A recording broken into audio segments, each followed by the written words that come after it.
Hai, namaku Denny. Aku berusia 18 tahun. Aku baru saja lulus SMK. Aku berencana ingin mencoba mengadu nasib merantau ke kota. Aku hanya bermodal nekat saja, tanpa keluarga, orang tua ataupun teman. Dengan tekad yang benar-benar bulat dan persiapan yang kurasa sudah cukup, aku pamitan dengan keluargaku untuk pergi merantau ke kota. Di kota, aku langsung mencari kos-kosan yang paling murah saja.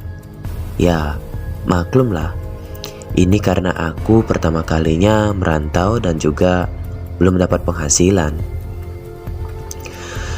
Aku sembari mencari pekerjaan, aku sementara kos di tempat ini saja. Walaupun harga kosnya murah, tetapi tempatnya itu lumayan bagus. Fasilitasnya pun ya seadanya, kipas, lemari, kasur, dan juga kamar mandi. Kurasa ini sudah lumayan lah. Kamarku terletak di lantai 2 karena di lantai satunya dihuni oleh ibu pemilik kos. Aku ceritakan sedikit gambaran posisi kosku ini. Jadi, kos-kosannya itu cuma ada 6 kamar. 3 kamar di kiri dan 3 kamar di kanan. Jadi, kos-kosannya itu saling membelakangi. Di kos-kosannya itu yang terisi hanya 3 kamar. 2 kamar di kiri dan 1 kamar di kanan. Nah, kamarku terletak yang di sebelah kanan. Jadi, di jajaran kamar sebelah kanan hanya aku seorang diri. Pertama kali sampai di kos itu rasanya capek luar biasa. Aku pun beristirahat dan kemudian tertidur. Sekitar jam 9 malam, aku baru terbangun dari tidurku. Aku pun bergegas untuk keluar sekedar membeli makanan untuk mengisi perut ini.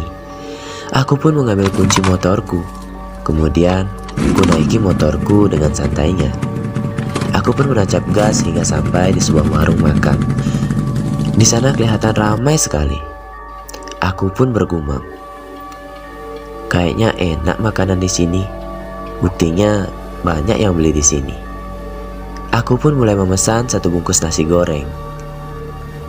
Setelah ibu penjual nasinya membungkuskanku, aku pun membayarnya. 1 bungkus nasi goreng harganya 15.000. Kaget sih, tapi ya sudahlah, mau bagaimana lagi. Karena jujur, di kampung 1 bungkus nasi goreng seperti ini hanya berharga 8.000 rupiah. Tapi mungkin di kota harganya memang beda. Setelah selesai membayar, aku pun pulang ke kosanku. Sesampainya aku di kos, aku pun memakan nasi goreng yang baru saja aku beli. Aku pun menikmatinya. Dengan lahapnya, aku memakannya hingga habis tak bersisa. Setelah kenyang, aku membaringkan tubuhku sambil memainkan HP. Tak sengaja, aku melihat ada seseorang mengintip dari jendela luar. Aku pun berpikir positif aja. Mungkin saja itu orang dari kamar sebelah. Namun aku langsung teringat kalau di kamar sebelah kan kosong. Jadi 2 kamar di sebelahku itu semuanya kosong. Dan di ujungnya itu tembok. Aku pun membuka pintu untuk melihat siapa yang barusan melihat ke kamarku. Namun tidak ada siapa-siapa. 2 kamar di sebelahku juga terkunci. Jadi ya kayaknya gak mungkin. Aku pun masuk ke kamarku dan lanjut memainkan HP. Keesokan harinya di jam yang sama, kejadian terulang kembali. Ada sosok wanita yang terlihat mengintip di arah jendela, kemudian pergi. Aku pun langsung membuka pintu, kemudian aku melihat ke arah perginya sosok tersebut. Namun anehnya, tidak ada siapa-siapa yang terlihat. Keesokan harinya aku pun menanyai ibu kos perihal sosok tersebut. Apakah ada penghuni baru di samping kosku? Ibu kos pun mengajakku ke lantai 2 untuk melihat tepat di mana sosok itu terlihat. Ibu kos pun mengajakku membuka 2 kamar kos di samping kamarku. Namun di sana kamarnya kosong. Tak terlihat barang-barang ataupun adanya tanda-tanda seseorang di kamar tersebut. Namun ibu kos bilang, "Jangan takut, mungkin mereka hanya lewat saja," katanya. Aku pun mengangguk dan ibu kos kembali turun ke lantai 1. Karena penasaran, aku pun membiarkan pintuku terbuka agar jika ada sosok itu, aku bisa melihat dengan jelas.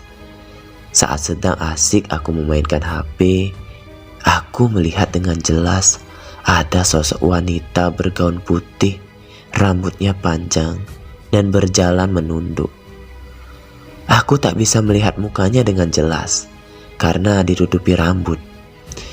Seketika tubuhku kaku, tak bisa bergerak. Aku ingin teriak meminta tolong, namun tak bisa. Sampai-sampai aku pun pingsan. Di dalam keadaan pingsan, aku bermimpi dan sosok itu pun menceritakan semua kejadiannya. Kalau sosok perempuan itu dulunya adalah penghuni kos di sebelah kamarku. Dia meninggal karena dijadikan tumbal pesugihan oleh pemilik kos di sana. Katanya, dia akan menumbalkan seorang gadis remaja ataupun pria di malam Jumat Kliwon setiap tahun sekali, agar kekayaannya makin berlimpah. Jika sudah ditumbalkan, perlahan-lahan orang itu akan sakit dan akan meninggal 3 hari setelahnya. Aku pun terbangun dan terkaget dengan mimpiku yang begitu nyata. Apa ini nyata? Atau memang semuanya mimpi, gumamku. Aku pun mempersiapkan diri untuk pindah kos dari tempat itu. Karena jujur, aku sangat takut jika kejadian itu benar-benar terjadi. Keesokan harinya, aku mengembalikan kunci ke ibu kos dan pamitan. Ibu kos pun seperti melarangku untuk pindah dan katanya akan memberikan aku diskon supaya biaya kos lebih murah. Aku pun menolaknya dan langsung pergi. Terlihat ibu kos seperti ketakutan dan cemas. Entah apa sebenarnya yang terjadi. Aku pun tak peduli. Yang jelas, aku bisa pergi dari kos menyeramkan itu.